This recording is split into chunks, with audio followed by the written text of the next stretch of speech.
Assalamualaikum warahmatullahi wabarakatuh. Wilujeng enjing sadayana kumaha damang. Alhamdulillah teman-teman, semoga kita semua selalu berada dalam lindungan Allah dan selalu diberikan kesehatan ya.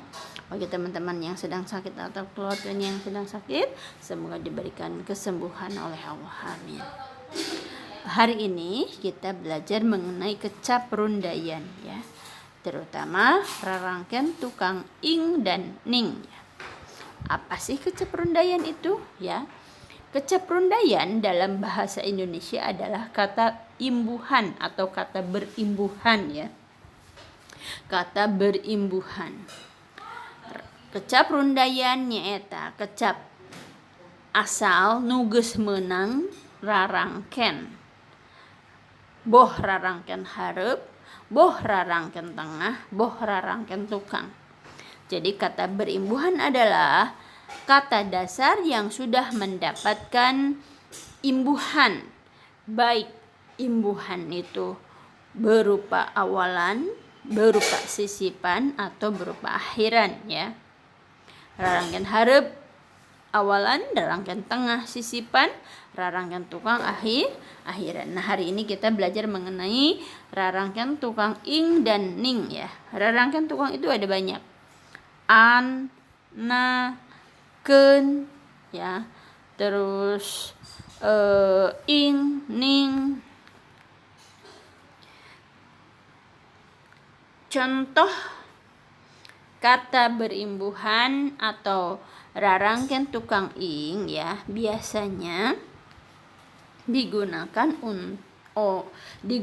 pada kata yang diakhiri oleh huruf vokal.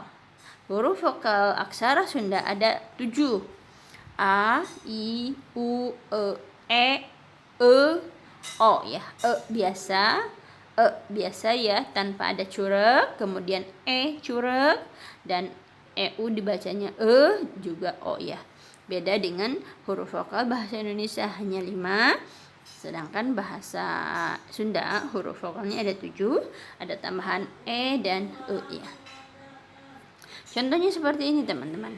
Kata esi. Nah, kata esi ini diakhiri dengan huruf vokal I ya. Nah, apabila kata itu memiliki huruf akhir huruf vokal, maka diberi tambahan akhiran ning.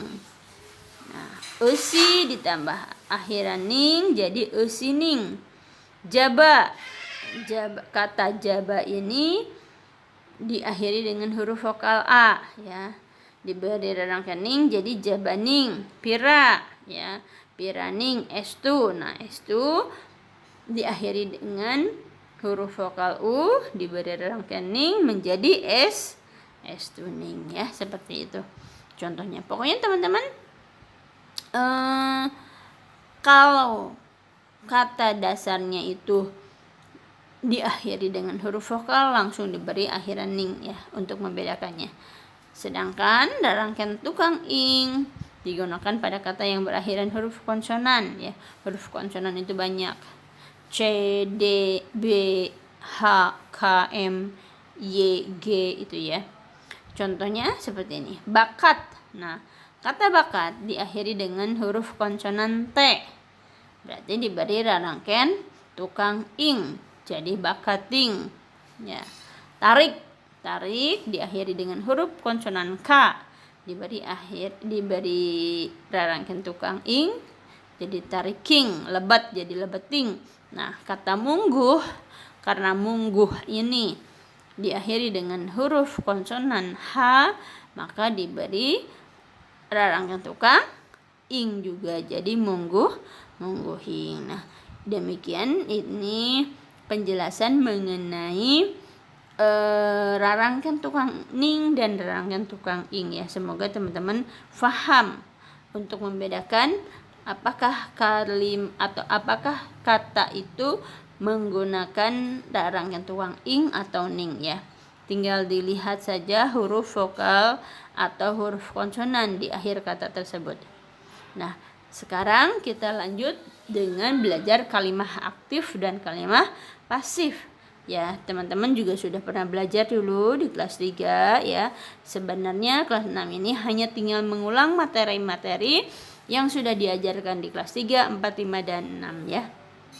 Hanya tinggal mengulang materi-materi yang sudah diajarkan. Kalimah aktif. Apa yang disebut dengan kalimah aktif? Kalimah aktifnya eta kalimah anu jejerna migawe pagawean. Naon disebut jejer teh? Jejer nyata anu diceritakan dina kalimah. Jadi kalimat aktif adalah kalimat yang subjeknya melakukan pekerjaan. Apa yang disebut subjek? Subjek itu adalah hal yang diceritakan di dalam kalimat tersebut ya.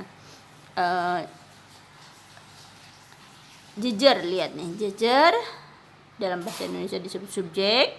Caritaan predikat atau kata kerja, udakan adalah objek. Lihat contoh berikut. Arini keur nyiram kembang. Arini jejer ya, atau orang yang diceritakannya dalam kalimat tersebut. Keur nyiram, sedang menyiram. Caritaan atau kata kerja. Apa kata kerjanya? Nyiram, menyiram. Kembang, udagan. Udagan itu adalah objek. Hari ini sedang menyiram bunga. Nah, karena jejernya melakukan pekerjaan, maka kalimat ini disebut dengan kalimat aktif. Syifa maca novel. Nah, maca, membaca.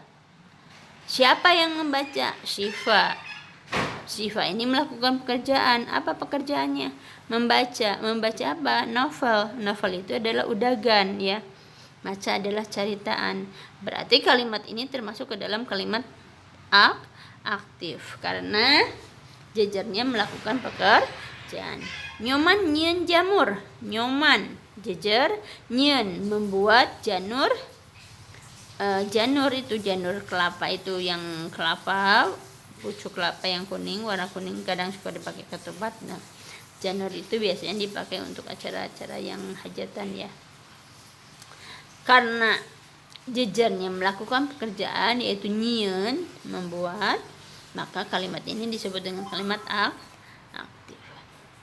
Ranginang dipoe ku binani. Ranginang itu jejer. Ranginang dipoe, dijemur oleh binani. Nah, karena jejernya kan ranginang. Ranginang itu tidak melakukan pekerjaan. Dipoe, dijemur. Ku binani, yang melakukan pekerjaan adalah binani. Berarti karena subjeknya atau jejernya tidak melakukan pekerjaan, maka disebut kalimat pasif ya. Hayam diparaban ku Pak Dedi. Ayam diberi makan oleh Pak Dedi. Nah, karena jejernya itu adalah hayam, tidak melakukan pekerjaan, yang melakukan pekerjaan adalah Pak Dedi, maka kalimat ini disebut dengan kalimat pasif. Bandingkan dengan kalimat yang tadi itu. Ya, bandingkan dengan kalimat yang ini. Syifa maca novel. Karena Syifanya melakukan pekerjaan, maka disebut dengan kalimat aktif. Pasif itu diam ya. Nah, tadi contoh kalimat pasif. Apa kalimat pasif? Kalimat pasif nyata kalimah anu jejerna ngarandapan pagawean.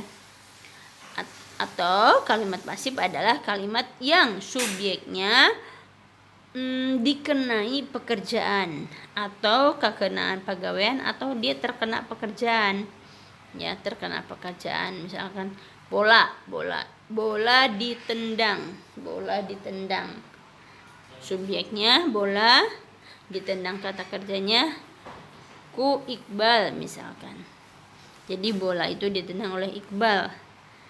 Nah, karena jejernya ini tidak melakukan pekerjaan, dia justru malah terkena pekerjaan, maka disebut dengan kalimat pasif. Nah, kalimat aktif bisa dirubah ke dalam kalimat pasif. Caranya, jejer dalam kalimat aktif dirubah menjadi udagan. Ya, dirubah, ditukar posisinya. Jejernya menjadi udagan, udagannya dirubah menjadi jejer. Contohnya begini. Marni main piano di kamar. Arni main piano di kamar, berarti kalimat aktif. Kita rubah menjadi kalimat pasif. Mana yang termasuk ke dalam udagan? Udagan itu adalah piano, ya. Jadi udagannya piano kita rubah menjadi jejer. Nah, jejernya adalah orang yang melakukan pekerjaan tadi. Kita rubah, ya. Kita rubah menjadi udagan. Nah, demikianlah teman-teman. Apabila kita ingin merubah kalimat aktif menjadi kalimat pasif atau kalimat pasif menjadi kalimat aktif, kita bisa rubah, ya. Demikian pembelajaran dari buku ini. Assalamualaikum warahmatullahi wabarakatuh.